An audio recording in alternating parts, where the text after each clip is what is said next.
Hallelujah, thank you Jesus, hallelujah. आइए इस समय अपने आप को परमेश्वर के हाथों में सौंपे और इस समय परमेश्वर की महिमा करें, परमेश्वर का जय जयकार करें। उद्धारे है, चंगाई है, रिहाई है, यीशु नाम, यीशु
हालेलुया, थैंक यू जीसस।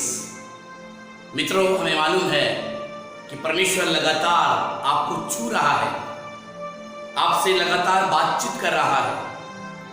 कई बार तो ऐसा लगता है कि आसमान का परमेश्वर हमारे बीच में आकर डेरा डाल दिया।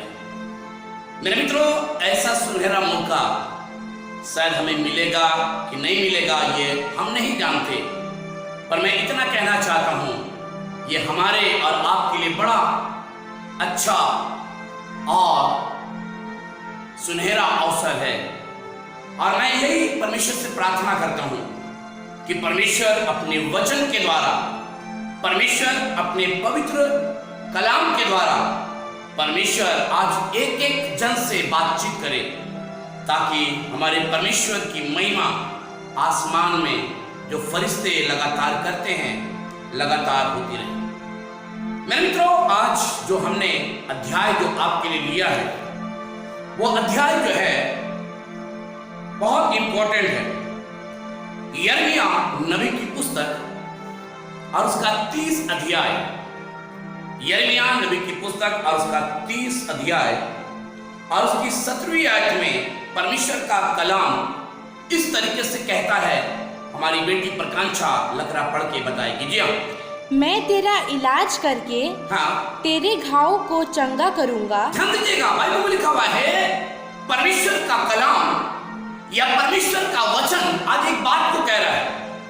आप अपने घरों में बैठे हुए हैं, आप अपने घरों में लेटे हुए हैं, शायद आपके रिश्तेदार हॉस्पिटल में हैं।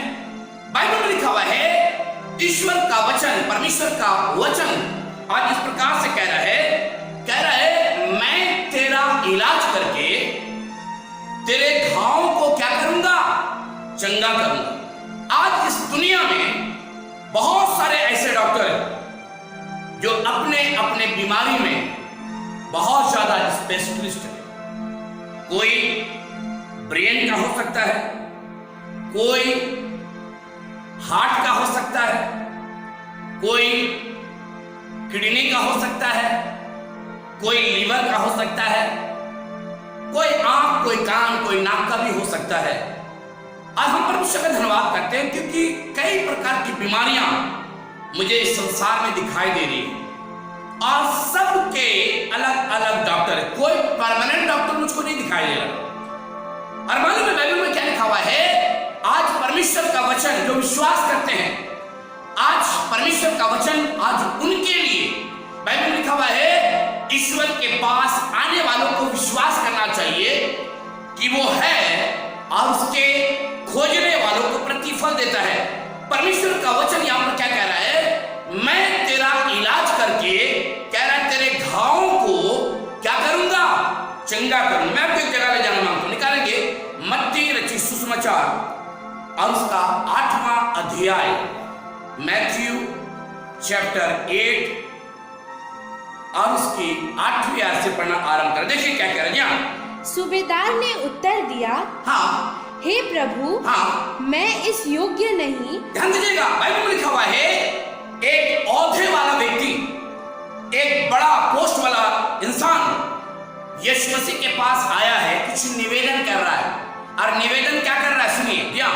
हे प्रभु, मैं इस योग्य नहीं, मैं इस योग्य नहीं कि तू मेरी छत तले आए। कह रहा है कि तू मेरे छत के तले आए। आगे, परंतु केवल मुख से कह दे, केवल मुंह से कह दे तो मेरा सेवक चंगा हो जाए। कह रहा है मेरा सेवक जो है क्या हो जाएगा, चंगा हो जाएगा।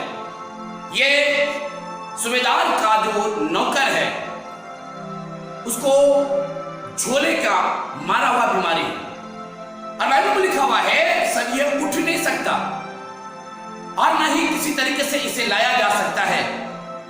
पर ये यीशु मसीह के पास आया है और यीशु मसीह भी जान रहा है कि इसका जो नौकर है उसको सच में वो बीमारी जकड़ के रखा है, आज वो चंगा नहीं हो रहा है। आगे देखिए क्या कह रहे हैं, पढ़े। तो मेरा सेवक चंगा हो जाएगा। कह रहा है तू दूरी से कह दे तो मेरा सेवक क्या हो जाएगा, चंगा हो जाएगा। आगे, क्योंकि मैं भी पराधीन मनुष्य हूँ। क्योंकि मैं भी पराधीन मनुष्य हूँ। आगे, और सिपाही मेरे, कह रहा है सिपाही मेरे अंदर में है। आगे, जब मैं एक से कहता हूँ जब मैं एक से कहता हूँ जा जा तो वह जाता है, तो वो जाता है। आगे, और दूसरे से आ दूसरा से कहता हूँ आ तो वह आता है। अब मालूम है, ये यीशु मसीह को ये बताना मांग रहा है कि मेरे प्रभु, मैं जरूर ओहदे वाला हूँ, मैं जरूर बड़ा पोस्ट वाला हूँ, पर मैं लाचारी में हूँ, मैं बड़ा तकलीफ में हूँ, मेरे सामने बड़ी चुनौतियां हैं। पर मेरे मित्रों, हम परमेश्वर का धन्यवाद करते हैं, यीशु मसीह ने इसके विश्वास को देखा। यीशु मसीह ने ये नहीं बोला कि उस व्यक्ति को मेरे पास लेके आना, तब मैं उस व्यक्ति को मैं चंगा कर दूंगा। आपको मालूम है, बाइबल में लिखा हुआ है, कह रहा है तू दूरी से कह दे तो मेरा सेवक क्या हो जाएगा? चंगा हो जाएगा। मेरे मित्रों, आज हम परमेश्वर का धन्यवाद करते हैं। परमेश्वर का वचन कह रहा है, मैं तेरा इलाज करके मैं तेरे घावों को क्या करूंगा? चंगा करूंगा। आज आपके शरीर में कैसे भी घातक बीमारी ना हो, आपके जीवन में कैसी भी समस्या क्यों ना हो, आज आपके जीवन में कैसी भी तकलीफ क्यों ना हो, आज आपके जीवन में कैसी भी जटिल समस्या क्यों ना हो, आज आप कितनी भी बड़ी पुरानी बीमारी से आप ग्रसित क्यों ना हो, आपका बीमारी शायद नासूर होता जा रहा है, आपकी बीमारी शायद बढ़ती चली जा रही है, शायद आपकी समस्या विराट होती चली जा रही है, पर आसमान का परमेश्वर आज एक बात को कह रहा है, मैं तेरा इलाज करूंगा, मैं तेरा इलाज करूंगा। आज अपने परमेश्वर के पास आके देखिए, आज अपने प्रभु यीशु मसीह मुक्तिदाता के पास आके देखिए, आज सृजनहार यीशु मसीह के पास आके देखिए। वो आपके पुरानी बीमारी को, वो आपके जैसे भी समस्या है, जैसे भी तकलीफ है, यीशु मसीह आज उस तकलीफ से आपको आजाद करना मांग रहा है, आज आपको नजात देना मांग रहा है, आपको छुटकारा देना मांग रहा है, आपको चंगाई देना मांग रहा है। मेरे मित्रों, जब आप लगातार परमेश्वर के संदेश को फेसबुक के द्वारा, यूट्यूब के द्वारा आप सुन रहे हैं, मेरा आज आपसे नम्र निवेदन है, आप अपने परमेश्वर को पहचानिए, आप अपने परमेश्वर को अपने जीवन में काम करने दीजिए। जब वो काम करेगा तो बहुत अद्भुत तरीके से काम करेगा, जब वो आपसे बातचीत करेगा तो वो अद्भुत तरीके से बातचीत करेगा, जब वो आपको छुएगा तो वो अद्भुत तरीके से छुएगा। और आज हम परमेश्वर का धन्यवाद करते हैं, हमारा परमेश्वर के वचन में लिखा हुआ है, मैं तेरा इलाज करके। मेरे मित्रों, आज मैं परमेश्वर का धन्यवाद करता हूं। मैं कई ऐसे लोगों के विषय में आपको मैं टेस्टिमनी दे सकता हूं। मेरे मित्रों, एक घटना बताना चाहता हूं। बीते दिनों में अचानक से मेरे पास फोन आया, किसी ने मुझसे बातचीत किया, उन्होंने कहा, अंकल मेरी मम्मी का तबीयत खराब है, उन्हें HLG ले जाया जा रहा है, डॉक्टर ने कहा है 80% किडनी में ब्लॉकेज है, 80% मायने रखता है। डॉक्टर ने देखा और उन्होंने कहा, कैसे सर्वाइव कर रहे हैं आप, कैसे चल रहे हैं, यही तो मैं ताज्जुब कर रहा हूं। आप इमीडिएटली आप एडमिट हो जाइए और आपका हम लोग कल ऑपरेशन कर देंगे। परिवार के लोगों ने आपस में बातचीत का डिसीजन लिया, यहां पर कराना है कहीं और कराना है। उन्होंने कहा नहीं, इस हॉस्पिटल में नहीं कराएंगे, हम लोग कलकत्ता जाएंगे, क्योंकि हम तो रेलवे के हैं। और हमारी बहन चली जा रही थी, एम्बुलेंस में जा रही थी, पता नहीं मन में क्या हुआ, उन्होंने कहा कलकत्ता नहीं जाएंगे, रिस्क हो जाएगा, हम लोग दुर्गापुर मिशन हॉस्पिटल में जाएंगे। जब दुर्गापुर हॉस्पिटल मिशन में गए, जब वहाँ पर पूरा चेकअप हुआ, जब वहाँ पर एंजियोग्राम हुआ, जब उनका हार्ट तक पहुँचाया गया, कैमरा खोज रहा है ब्लॉकेज कहाँ है, ब्लॉकेज कहाँ है, ब्लॉकेज कहाँ है। मेरे मित्रों, ब्लॉकेज तो था ही नहीं, परमेश्वर अपना इलाज ऑलरेडी कर चुका था। मालूम है क्यों? क्योंकि उनका विश्वास ऐसे ही है, वो खुदावन पर बहुत ज्यादा विश्वास करती है, वो परमेश्वर पर डिपेंड रहती है। आज हम परमेश्वर का धन्यवाद करते हैं, चंगा करने वाला यहोवा राफा ने उन्हें चंगाई दे दी। यहोवा राफा ने उनके जीवन में बड़ा मिरेकल किया, और आज हम परमेश्वर का धन्यवाद करते हैं। अगर परमेश्वर उनके जीवन में कर सकता है तो परमेश्वर आपके जीवन में भी कर सकता है। अगर परमेश्वर उन्हें चंगाई दे सकता है तो परमेश्वर आपको भी चंगाई दे सकता है। मैं आपको एक जगह ले जाना मांगता हूं, निकालेंगे लूका के सुसमाचार और उसका 5वां अध्याय और उसकी 17वीं आयत से पढ़ेंगे। जी हाँ, देखिए क्या कह रहा है। एक दिन ऐसा हुआ कि वह उपदेश दे रहा था, सुनिए, और फरीसी और व्यवस्थापक वहाँ बैठे हुए थे, आगे, जो गलील और यहूदिया के हर एक गांव से और यरूशलेम से आए थे। हाँ, बहुत लोग दूर दूर से आए थे। आगे, और चंगा करने के लिए प्रभु की सामर्थ उसके साथ थी। हाँ, बाइबल में लिखा हुआ है, यहाँ पर लोग सामर्थ को लेने के लिए, चंगाई को लेने के लिए आए थे। आगे, उस समय कई लोग एक मनुष्य को जो लकवे का रोगी था, खाट पर लाए। अब यहाँ पर भी लकवे की बात हो रही है। लिखा है एक लकवे के मनुष्य को खाट में लिए हुए और वे उसे भीतर ले जाने और यीशु के सामने रखने का उपाय ढूंढ रहे थे। मालूम है इतनी भीड़ थी कि वो लोग उपाय कर रहे हैं कि कैसे यीशु मसीह के पास इस मरीज को, इस पेशेंट को जो कि झोले का मारा हुआ है, कई दिनों से बिस्तर में पड़ा हुआ है, चल नहीं सकता, उठ नहीं सकता, बैठ नहीं सकता, ये लोग उपाय कर रहे हैं किसी तरीके से। आप भी उपाय कर रहे हैं, आप उपाय कर रहे हैं किसी तरीके से ये बीमारी चली जाए, किसी तरीके से गरीबी चली जाए, किसी तरीके से हमारे जीवन की आर्थिक समस्या सुधर जाए। आप किसी तरीके से आप अपने घर को बनाना मांग रहे हैं, आप किसी तरीके से अपने बच्चों को सेटल करना मांग रहे हैं, आप उपाय ढूंढ रहे हैं। उपाय तो यीशु मसीह है। आप यीशु मसीह के पास आइए, यीशु मसीह आपके लिए उपाय है, वो असंभव को संभव करता है। आगे देखिए क्या कह रहे हैं। पर जब भीड़ के कारण उसे भीतर न ले जा सके, भीतर न ले जा पाए, तो उन्होंने छत पर चढ़कर और खपरेल हटाकर उसे खाट समेत बीच में यीशु के सामने उतार दिया। कह रहा है बीच में यीशु के सामने क्या किया? उतार दिया। यही उपाय है।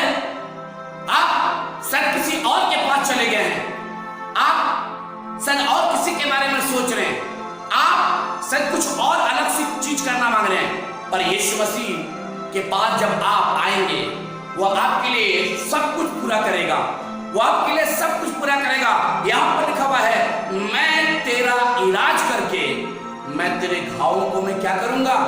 चंगा करूंगा। मेरे मित्रों, अगर आप जीवन से हार गए हैं, अगर आप जीवन से टूट गए हैं, अगर आप मृत्यु सैया में पड़े हुए हैं, सबने आपको छोड़ दिया है, सद आपको डर लग रहा है, अपने भविष्य से आप घबरा रहे हैं, आज हम परमेश्वर का धन्यवाद करते हैं। डरने की कोई आवश्यकता नहीं है। चंगा करने वाला प्रभु यीशु मसीह ने आपके लिए कलवरी क्रूस पर अपना कीमती लहू जो है उसने आपके लिए बहा दिया। बाइबल में लिखा हुआ है यशायाह नबी के पुस्तक में, वो हमारे लिए कंगाल बन गया, वो हमारे लिए मारा गया। और लिखा है जब हम कंगाल हो जाते हैं, आपको मालूम है, तो परमेश्वर को दुख होता है और वो हमें कंगालीपन से निकालने के लिए वो अपना उपाय करता है। मेरे मित्रों, आज हम परमेश्वर का धन्यवाद करते हैं, हम अपने प्रभु यीशु मसीह का धन्यवाद करते हैं कि वो राजन लखरा के लिए हर दिन उपाय कर रहा है, हर दिन वो सोच रहा है, हर दिन वो विचार कर रहा है, हर दिन योजनाओं को तैयार कर रहा है। और आज हम परमेश्वर का धन्यवाद करते हैं। नीति वचन के पुस्तक में लिखा हुआ है, मनुष्य के मन में बहुत सी कल्पनाएं होती तो हैं, पर जो युक्ति यहोवा करता है वही सफल होता है। मेरे मित्रों, आज हम परमेश्वर का धन्यवाद करते हैं। एक अध्याय में आपको ले जाना मांगता हूं, पहला सामुएल और उसका 6वां अध्याय और उसकी 3री आयत को पढ़ेंगे। देखिए क्या कह रहे हैं। पहला सामुएल और उसका 6वां अध्याय 3री आयत। वे बोले यदि तुम इस्राएल के देवता का संदूक वहाँ भेजो, हाँ, तो उसे वैसे ही न भेजना। आगे उसकी हानि भरने के लिए अवश्य ही दोष बलि देना। आगे जब तुम चंगे हो जाओगे और तुम जान लोगे कि उसका हाथ तुम पर से क्यों नहीं उठाया गया। उसका हाथ तुम पर से क्यों नहीं उठाया गया। आगे उन्होंने उससे पूछा, हम उसकी हानि भरने के लिए कौन सा दोष बलि चढ़ाएं। आगे वे बोले फलिश्ती सरदार। मित्रों, आप एक बात बताना चाहता हूँ, यहाँ पर फलिश्तियों ने इजराइलियों से परमेश्वर के वाचा के संदूक को क्या किया है? छीन लिया। और बाइबल में लिखा हुआ है जब छीन लिया तो फलिश्तियों के जीवन में विपत्तियां आ रही है, फलिश्तियों के जीवन में नाना प्रकार की चीजें दिखाई दे रही है, बीमारियां आ रही है, नाना प्रकार की चीजें आ रही हैं। आपको मालूम है क्यों? क्योंकि वाचा का संदूक इजराइलियों के पास से फलिश्तियों के पास चला गया है। और यही कारण है कि परमेश्वर का कोप फलिश्तियों के ऊपर भड़क रहा है। वो मारे जा रहे हैं, वो नुकसान उठा रहे हैं, उनको तकलीफ हो रहा है, कई जगह फोड़े हो जा रहे हैं, कई चीजों का सामना करना पड़ रहा है। क्यों? क्योंकि मालूम है, क्योंकि परमेश्वर का जो वचन है वो बताना मांग रहा है कि मैं बदला लेने वाला परमेश्वर हूं। मैं आपको एक जगह ले जाना मांगता हूँ, गिनती की पुस्तक, गिनती और उसका 12 अध्याय और उसकी 13वीं आयत को पढ़े। देखिए क्या कह रहे हैं। अतः मूसा ने यह कहकर यहोवा की दोहाई दी। कह रहे मूसा ने यह कहकर यहोवा की दोहाई दी, हे ईश्वर कृपा कर और उसको चंगा कर। अब उसे चंगा कर। आपको मालूम है किसके विषय में कह रहा है? मूसा की जो बहन है जिसका नाम मरियम है, बाइबल में लिखा हुआ है उसे कोढ़ हो गया। क्यों? क्योंकि ये मूसा और हारून के विषय में कुछ कह रही थी और बाइबल में लिखा हुआ है परमेश्वर को ये पसंद नहीं लगा। और बाइबल में लिखा हुआ है परमेश्वर ने मूसा की बहन, हारून की बहन मरियम को क्या कर दिया? कोढ़ कर दिया। आगे लिखे क्या कर दिया? यहोवा ने मूसा से कहा, यदि उसका पिता उसके मुंह पर थूका ही होता, हाँ, तो क्या 7 दिन तक वह लज्जित न रहती? आगे, इसलिए वह 7 दिन तक छावनी से बाहर बंद रहे, हाँ, उसके बाद वह फिर भीतर आने पाए। हाँ, बाइबल में लिखा हुआ है परमेश्वर उसे बता रहा है कि वो 7 दिन तक छावनी के भीतर रहे और बाहर ना निकले। मेरे मित्रों, हम परमेश्वर का धन्यवाद करते हैं और बाइबल में लिखा हुआ है 7 दिन छावनी में रहने के बाद लिखा परमेश्वर ने मरियम के ऊपर अनुग्रह किया, परमेश्वर ने मरियम के ऊपर दया किया। मेरे मित्रों, आज हम परमेश्वर का धन्यवाद करते हैं। बाइबल में लिखा हुआ है हमारा परमेश्वर दया का खानी परमेश्वर है। विश्वास करिए, विश्वास करिए, वो आपकी बीमारी को बढ़ने नहीं देगा, वो आपकी गरीबी को आपके ऊपर हावी होने नहीं देगा, आपके जीवन को समस्याओं में नहीं डालेगा, आपके जीवन में आंधी तूफान को आने नहीं देगा। अगर आप भी जाए तो परमेश्वर उस आंधी और तूफान से आपको छुटकारा देगा, उस बीमारी से आपको बचाएगा। मेरे मित्रों, आज हम परमेश्वर का धन्यवाद करते हैं। यिर्मयाह अपने वचन में कह रहा है मैं तेरा इलाज करके तेरे घावों को मैं क्या करूंगा? चंगा करूंगा। हे परमेश्वर, आज हम तेरा धन्यवाद करते हैं। जितने लोग तेरे वचन को सुन रहे हैं, जितने लोग इस समय यूट्यूब के द्वारा, फेसबुक के द्वारा इस वचन को सुन रहे हैं, अगर किसी भी प्रकार की बीमारी है, यदि किसी भी प्रकार की समस्या है, यदि किसी भी प्रकार की प्रॉब्लम है, यीशु नासरी इनके ऊपर अनुग्रह करना, इन्हें छू लेना, इन्हें चंगाई देना और इनके जीवन को धन्य बनाना। Thank you Jesus, hallelujah, thank you Jesus, hallelujah, hallelujah, thank you Jesus. प्यारे प्रभु जी, इनके ऊपर दया कर, प्यारे परमेश्वर इनके ऊपर दया कर, प्यारे परमेश्वर छू ले। इनके घर में जादू टोना है, इनके घर में बीमारी है, इनके घर में लड़ाई झगड़े और कलह है, इनके जीवन में नाना प्रकार की चीजें हैं जो इन्हें नुकसान पहुंचाना चाह रही है। यीशु नासरी के नाम से अंधकार की शक्ति, अंधकार की शक्ति, हम तुम्हें यीशु नासरी के नाम से आज्ञा देते हैं। इस समय जितने लोग इस समय परमेश्वर के वचन को सुन रहे हैं, अगर तुम इनके घरों में बैठे हुए हो, अंधकार की शक्ति छोड़ दो, छोड़ दो, नहीं तो यीशु नासरी तुम्हें जलाकर राख कर देगा, नहीं तो यीशु मसीह जलाकर तुम्हें भस्म कर देगा। इस समय यीशु मसीह इनके ऊपर अनुग्रह कर, जो यीशु मसीह विश्वास के साथ आपके वचन को सुन रहे हैं। धन्यवाद करते मेरे राजा। और भी कोई ऐसी समस्या है, और भी कोई ऐसी बंधन है, और भी कोई ऐसी चिंताएं हैं, नाना प्रकार की चीजें हैं जो शायद ये गरीबी का सामना कर रहे हैं, खुदा दया कर, दया कर, दया कर। यीशु नासरी के नाम से आज इनके ऊपर तेरी पवित्र आत्मा को उंडेल देता हूँ, तेरी सामर्थ को उंडेल देता हूँ और दुआ करते हैं मेरे प्रभु, दया का खानी परमेश्वर इनके ऊपर दया कर। यीशु नासरी के नाम से आमीन।